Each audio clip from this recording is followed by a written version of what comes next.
Rome, home of great advancement. Story leaders. And of course, betrayal! I'm sorry. Fate, faith, and friendship all collide in the bloody and tragic tale of Julius Caesar. In the following scene, we meet Cassius and Brutus as they argue in Brutus's tent on the battlefield. After murdering head honcho Julius Caesar, Cassius and Brutus find themselves at war with Caesar's nephew, Octavius, in a battle for the Roman Empire. In this moment, we see their commitment to the cause and each other really being put to the test. Yeah, that can happen after you stab your buddy Caesar, conspire against the empire, watch fire fall from the skies, and see ghosts haunt a bloody battlefield. That could put a strain on any relationship.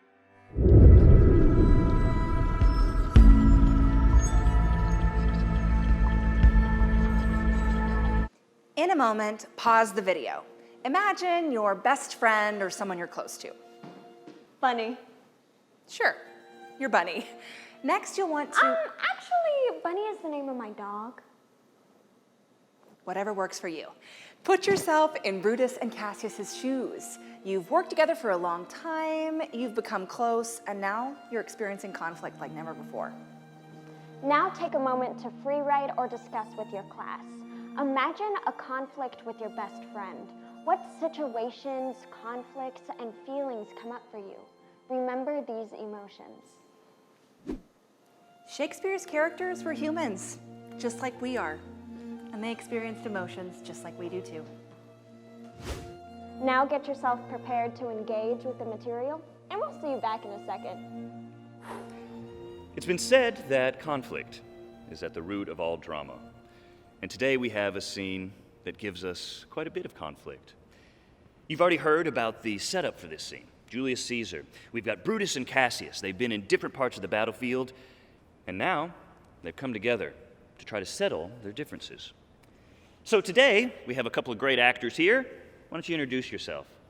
Hi, I'm Chris Fritzkes, Associate Professor of Theater at University of Central Arkansas. And you'll be playing? I am playing Brutus. Great. I'm Kevin Brown, also Associate Professor of Theater at the University of Central Arkansas. And apparently I'm playing Cassius. Yes, we find ourselves in different roles all the time, don't we? Great. So before we jump into any analysis, let's hear the scene. Feel free to follow along in your text, and we'll be right back. Most noble brother, you've done me wrong. Judge me, gods.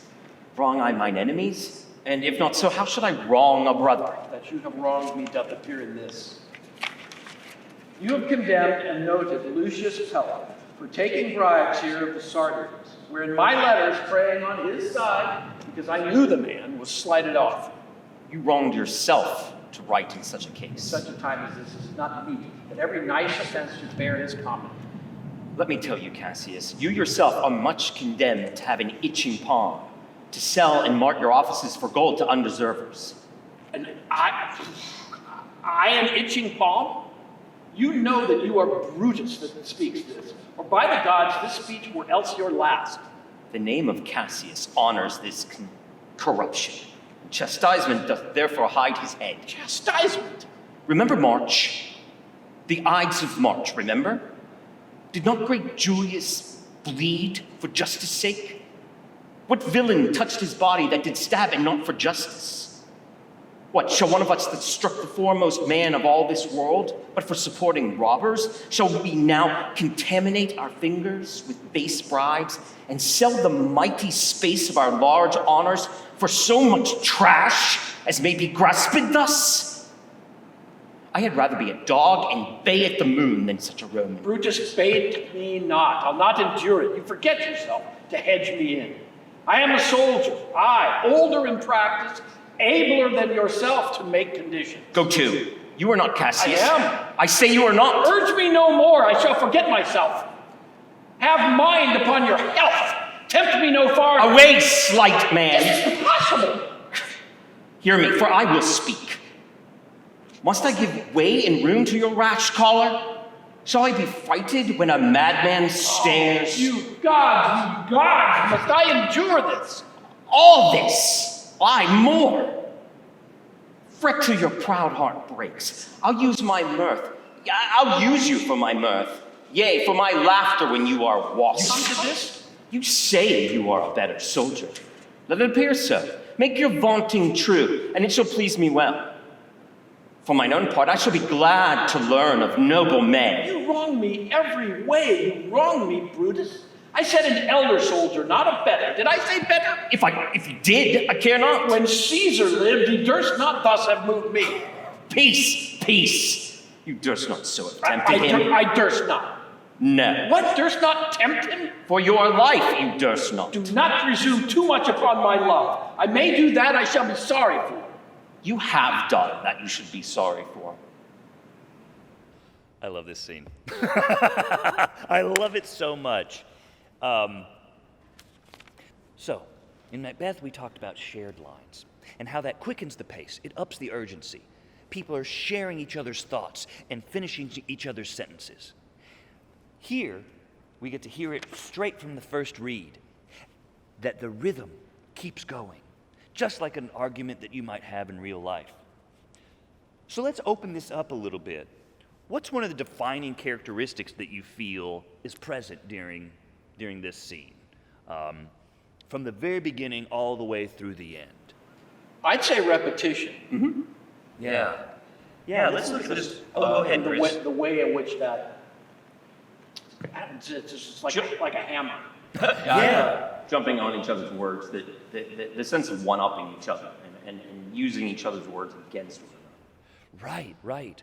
So, Somebody will say, one of us will say a word and the other one will say, that word? yeah. Yeah, that word. You can't say that. I just did. Yeah, it's great. One person introduces a word, and the other person steals that word to jab right back at them. So throughout this scene, we get a lot of repetition in order to make a point when you repeat a word. And then we get word stealing, where one character is stealing the words, stealing the phrases from the person above them, and then using it in their own way, either using it in a new way or using it to jab back at the person. So before we continue, take a moment and pause the video, go through the text, and I want you to circle every single word that repeats, and we'll be back in just a second. Great. So you went through that activity. I think that you may have found a few things to play with.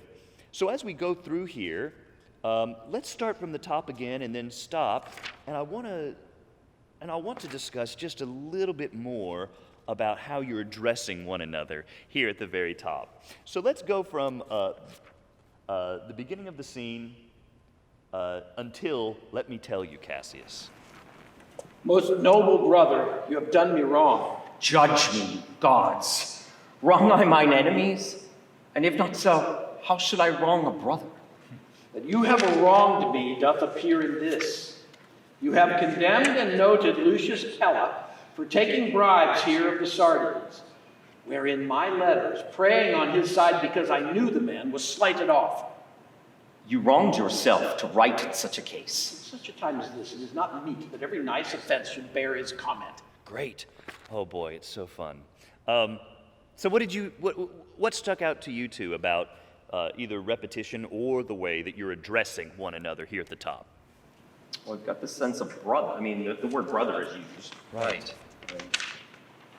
From both individuals, Cassius and Lucas. Yeah. And what is that relationship between you two then? But they allied to kill Julius Caesar, who was exhibiting signs of tyranny, and so they were the leaders of that. Right.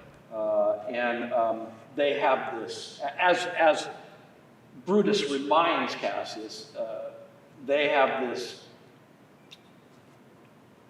Well, really, it is a bond.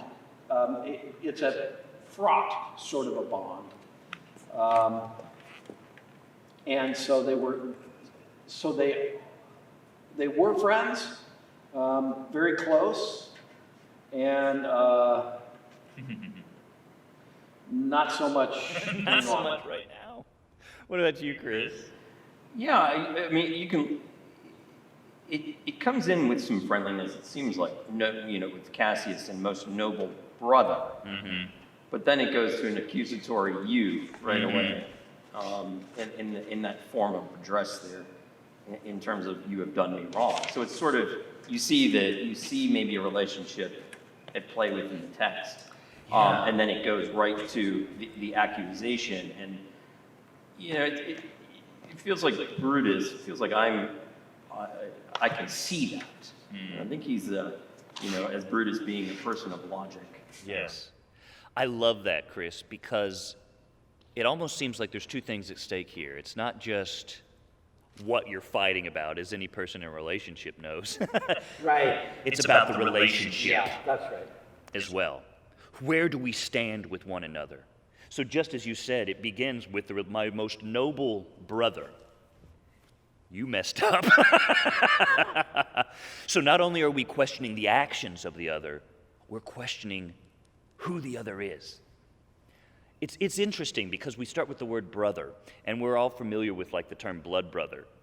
And just as you were talking, Kevin, about going in to decide to assassinate Caesar, they've become different kinds of blood brothers, both covered in the blood of their leader. So when you say brother, Kevin, what sense does it have? And then my next question will be, when you say it back, Chris, what's the POV? I think it's a sincere formality Okay, yeah. for me. Yeah. And you add that little adjective of noble, too, as kind of a full moniker. As though that were his title. Yeah. Yes, precisely. And what about you, Chris, when you say it back?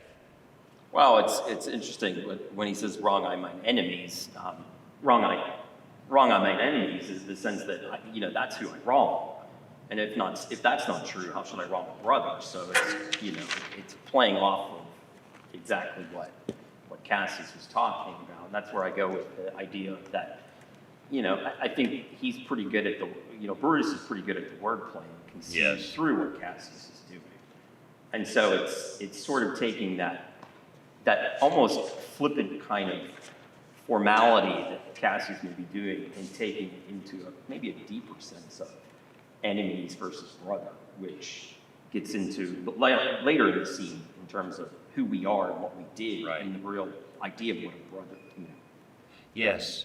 So although it may not have a double meaning the way some words do in Shakespeare, you are going deeper into what that word could mean.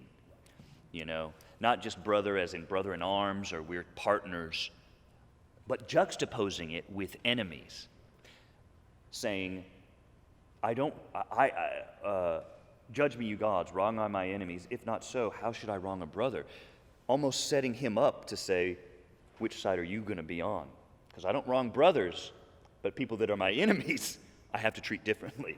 Yeah, and in Cassius's line, it really does seem like a superficial or surface level kind of response, or throwing out a line, and then I kind of take it, and complicate that idea a little bit, or take it a little bit further. I wonder if we could just read these first few lines and really bring out that word wrong for our purposes here, to see how it tracks through this first section and see if there's anything that we can glean from it. Most noble brother, you have done me wrong. Judge me, you gods! Wrong I mine enemies? And if not so, how should I wrong a brother? That you have wronged me doth appear in this. You have condemned and noted Lucius Pella for taking bribes here of the Sardians, wherein my letters, praying on his side because I knew the man, was slighted off. You wronged yourself to write in such a case. In such a time as this, it is not meet that every nice offense should bear his comment. That's awesome. I don't know about, I just, it's so great when we are getting in here And now that our ears are kind of tuning into the language, tracking that word and seeing how it changes and evolves, and there's different permutations of the meaning as we go. It's really lovely. And I just want to also point out that not only is it words, of course, it's phrases. And I think we have one right here. You wronged yourself to write in such a case, which Cassius comes back with. In such a time Right. as this. So even though we're not stealing the exact phrase, we're taking it and twisting it. Just as Brutus was able to go deeper on the word brother, here Cassius goes deeper into the phrase in such a case, well, in such a time. We're evolving the idea here. Yeah, and as you go on with that, it really does, with my response to his in such a time, the next speech, it really seems like that really ticked Brutus off. Yeah, and tell me why you think that, because I agree with you. It's like, well, it's that there's a lot of pride here with these men, and I, it's don't try to out-wordplay me, and don't try to think you're better than me. Let me tell you, Cassius, it's a very direct, let me put you in your place. You yourself, this gets into integrity and honor at that point. Right. I think it almost gets very personal, and then we get into the greed and the palm. I wonder how we get into a talk about irony, because I just want to touch on that. Cassius is not ironic. I think. Yeah. And I think I am thrown by the use of irony. Yeah. Puzzled, disarmed. Right. Yeah. I don't like it. I think, yeah. And what about Brutus? How does Brutus use irony? Oh, I would say exactly in terms of, the bribe that he was, or not bribe, but, talking about Lucius Pella, and I love that. and Leave the gun, take the cannolis. it's, well, I would say, look at what we've done, right? Look at what we've done, and it's that long speech about the Ides of March, and using irony in a way to say, to almost hold a mirror up to each other and go, we didn't do this whole Julius Caesar stabbing to become people that are just gonna, steal and bribe and all that. There is a certain amount of nobleness and honor to what we do. Right. That's great. That's great.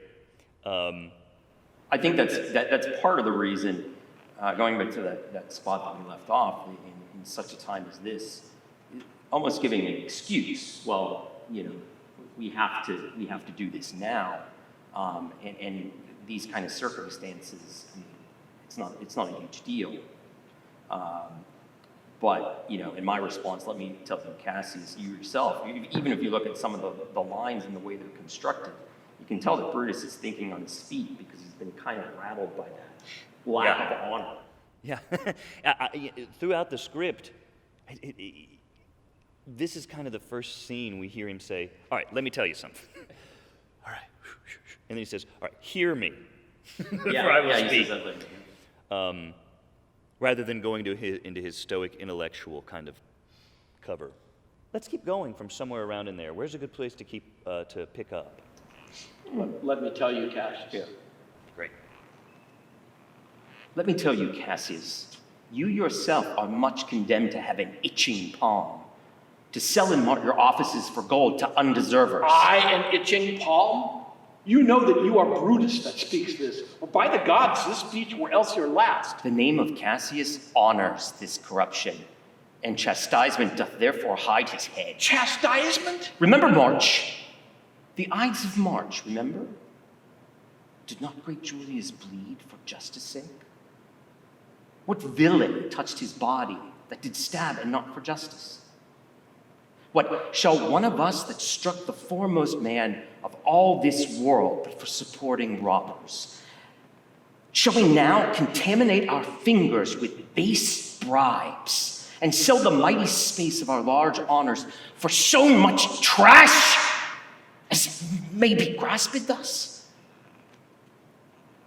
I'd rather be a dog and bay at the moon than such a Roman. Brutus, bait me not. Bait not me. I'll not endure it. You forget yourself to hedge me in. I am a soldier. I, older in practice, abler than yourself to make conditions. Go to. You are not, Cassius. I am. I say you are not. Urge me no more. I shall forget myself. Have mind upon your health. Away. Tempt me no farther. Away, slight man. It's possible. Hear me, for I will speak. Good. Fantastic. I want to go back just a little ways. Talk about the itching palm.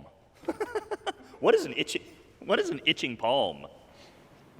Well, it's a greedy, Yeah. dishonest. Yeah, even in what you're doing, you know, there's something really, there's some great imagery about an itching palm. It almost becomes our international sign for moolah. Yeah. And so I love that idea, this idea that it's greedy, or that it's looking for something to scratch the itch. If we didn't know that, how might one go about figuring that out, I wonder? If we didn't have footnotes and Harold Bloom hanging around the corner. Yeah, I think what you said, just within the gesture of doing that, you know, is like your palm's itchy. There's something that needs to be in there. Right. Even if you said the word itch, it's like an annoying kind of itchy palm. Yes. It's something that needs to be dealt with. It's like a base kind of need, not need, but a base kind of condition that needs to be dealt with right away. It's physical. It's bodily. Yes. It's instinctual. Instinctual. Yeah. Right. Versus, which kind of goes into the scene, is that this idea of needing money versus what we've done. We've stabbed Caesar for the good of Rome. Mm. We didn't stab Caesar to just get money for bribes and satiate our these instinctual needs. Right. There was a much bigger plan to that. And especially for Brutus being, you know, a quote-unquote stoic, where reason and intellect are above everything. That really those kinds of things that you're talking about, those primal urges and needs, fall below the higher calling of intellect and logic. So yeah, I love this idea that through just working with the words, working with it, investigating, we can figure this stuff out on our own. And that's empowering. We don't necessarily need someone else to come and give us all the definitions. We can also use context clues. Look at all of the bits and pieces that come before and after. There's this idea of pinch and ouch, right? If I pinch you, ow, you're going to say ouch. Cause and effect. I wonder if this time when we do it, we can go through and it doesn't really bother you that much. And see if it tracks for us here. And then we'll try it again a different way. Let's go from, let me tell you, Cassius. Let me tell you, Cassius, you yourself are much condemned to have an itching palm, to sell and march your offices for gold to undeservers. I, an itching palm. Great. You know that. Great. Now, let's really pinch. And let's really say ouch. Let me tell you, Cassius, you yourself are much condemned to have an itching palm, to sell and march your offices for gold to undeservers. I, an itching palm. I think it's amazing. We used the same words, the same actors. They didn't move any differently, but we heard the story so much more because the cause and effect was in place. Take a moment and go through the script, and I want you to mark where all the pinches are and all the ouches are. And we'll be back in a second. So we'll go through it again. I want you to look out for the irony. Look out for the repetition. Look out for the stealing of words. And finally, look out for that pinch and ouch. Try to clock it as we go, and then we'll be back after that. Most noble brother, you have done me wrong. Judge me, you gods. Wrong I mine enemies? And if not so, how should I wrong a brother? That you have wronged me doth appear in this. You have condemned and noted Lucius Pella for taking bribes here of the Sardians, wherein my letters praying on his side, because I knew the man, was slighted off. You wronged yourself to write in such a case. In such a time as this, it is not meet that every nice offense should bear his comment. Let me tell you, Cassius, you yourself are much condemned to have an itching palm, to sell and mart your offices for gold to undeservers. I, an itching palm. You know that you are Brutus that speaks this, or by the gods the speech were else your last. The name of Cassius honors this corruption, and chastisement doth therefore hide his head. Chastisement? Remember March. The Ides of March, remember? Did not great Julius bleed for justice' sake? What villain touched his body that did stab, and not for justice? What, shall one of us that struck the foremost man of all this world but for supporting robbers? Shall we now contaminate our fingers with base bribes and sell the mighty space of our large honors for so much trash as may be grasped us? I had rather be a dog and bay at the moon than such a Roman. Brutus, spake not me. I'll not endure it. You forget yourself to hedge me in. I am a soldier. I, older in practice, abler than yourself to make conditions. Go to! You are not Cassius. I am! Yeah, I say you are not. Urge me no more. I shall forget myself. Have mind upon your health. Tempt me no farther. Away, slight man. It is impossible. Hear me, for I will speak. Must I give way and room to your rash choler? Shall I be frighted when a madman stares? Oh, you gods, must I endure all this? All this? I more. Fret till your proud heart breaks. I'll use you for my mirth, yea, for my laughter when you are waspish. Come to this. You say you are a better soldier. Let it appear so. Make your vaunting true, and it shall please me well. For mine own part, I shall be glad to learn of noble men. You wrong me every way. You wrong me, Brutus. I said an elder soldier, not a better. Did I say better? If you did, I care not. When Caesar lived, he durst not thus have moved me. Peace, peace. You durst not so have tempted him. I durst not. No. What, durst not tempt him? For your life, you durst not. Do not presume too much upon my love. I may do that I shall be sorry for. You have done that you should be sorry for.